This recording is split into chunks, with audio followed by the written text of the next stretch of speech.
Guess what, you guys? Your girl has made some new stamps, and not just any stamps. These are bust pose stamps. And you're probably wondering, what are bust poses? So you know those sculptures that Michelangelo used to make where it was just the head and maybe the shoulders and upper torso? Well, those are known as busts. And I create a lot of those different poses in my artwork, and I thought about making stamps so that you all would be able to use them as a study tool and a study guide so that you can practice drawing your own characters, and the possibilities are endless with this.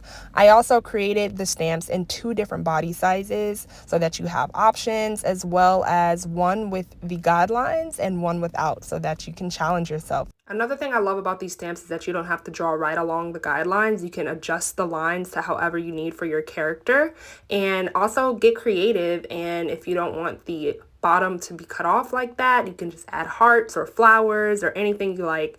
And I created 10 different poses for you to choose from so you can really get creative. So if you're ready to practice drawing your characters, expressions, hairstyles, or clothing, these stamps are available now on my Patreon, on my Sushi Roll tier for Procreate and all other art programs.